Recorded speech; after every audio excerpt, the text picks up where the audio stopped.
Assalamualaikum warahmatullahi wabarakatuh. Saya Harunisa.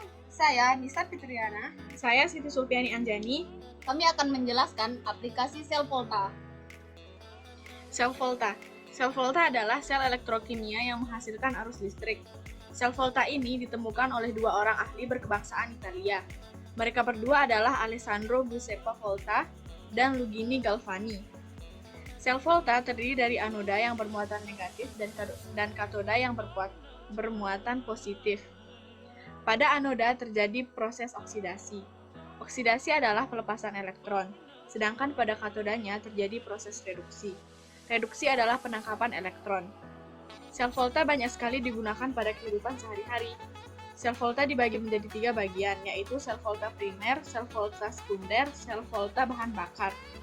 Ketiga bagian tersebut juga memiliki contoh masing-masing lagi. Oleh karena itu, marilah kita melihat pembahasan mengenai macam-macam dari sel volta berikut. Aplikasi sel volta. Contohnya yang pertama yaitu baterai kering seng karbon, sel Leclanché. Potensial sel dari baterai sekitar 1,5 volt dan menurun sejalan dengan lama pemakaian. Sel baterai ini terdiri dari anoda Zn dan katoda batang grafit atau C. Katoda grafit bersifat inert dan diletakkan dalam elektrolit berbentuk pasta yang berisi grafit, MnO2 dan NH4Cl. Yang kedua yaitu baterai alkalin. Baterai ini digunakan untuk peralatan yang memerlukan arus listrik lebih besar, seperti tape recorder dan mainan. Potensial sel pada baterai sekitar 1,5 volt dan dapat bertahan konstan selama pemakaian.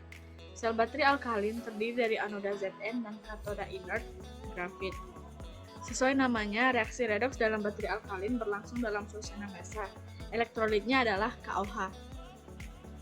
Yang ketiga, baterai merkuri. Baterai ini digunakan pada jam tangan dan kamera.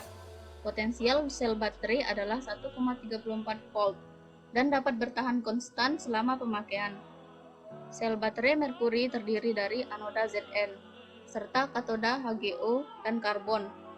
Elektrolitnya adalah KOH. Reaksi yang terjadi pada baterai ini adalah Zn solid ditambah 2OH- aqueous menghasilkan ZnO solid ditambah H2O ditambah 2 elektron.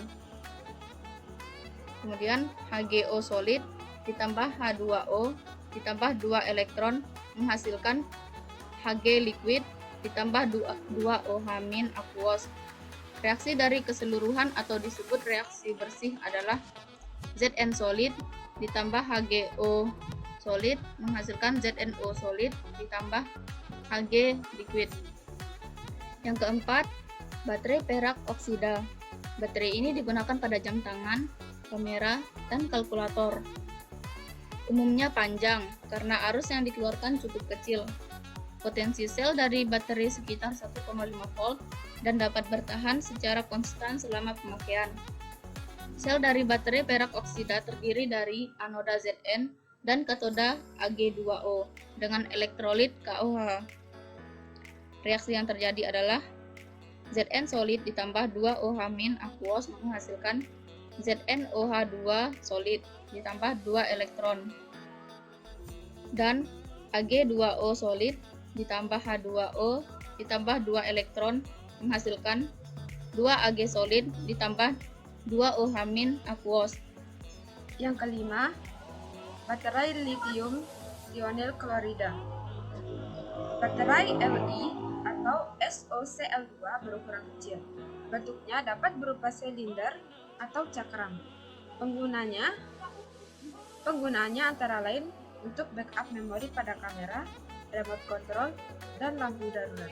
Baterai memiliki potensial yang sangat besar, sekitar 2,7 sampai 3,6 volt. Sel baterai Li atau SOCl2 terdiri dari anoda Li dan katoda karbon, di mana tionel klorida tereduksi. Elektrolitnya adalah lithium aluminium tetraklorida dalam tionel klorida. Yang keenam, aki atau baterai PB. Aki umumnya digunakan pada mobil untuk menstarter kendaraan tersebut. Aki terdiri dari beberapa sel volta yang dihubungkan secara seri. Setiap sel mempunyai potensial 2 volt. Jadi, suatu aki dengan potensial 6 volt terdiri dari 3 sel.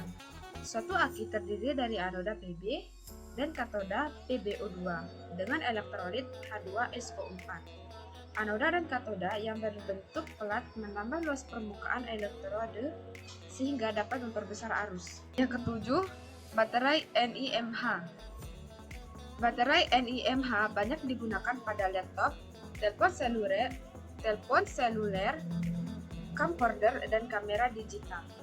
Potensialnya hampir sama dengan baterai NECD sekitar 1,4 volt, tapi dapat menyimpan 50% energi lebih banyak dari baterai NECD. Sel dari baterai NiMH terdiri dari anoda Ni OH2 kali dan katoda pada panduan logam yang menyerap hidrogen. Elektrolitnya adalah KOH. Yang kedelapan, baterai ion litium.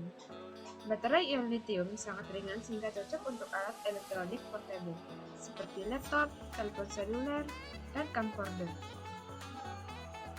Baterai ion litium juga memiliki potensial yang besar sekitar 3,6 volt. Ada dua tipe baterai ion litium, yaitu baterai mangan dan kabel. Untuk tipe mangan, anoda Li1X Mn2O4 dan katoda grafit.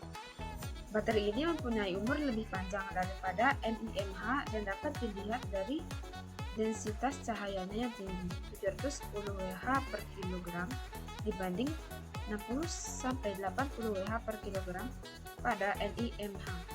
Sekian dan terima kasih.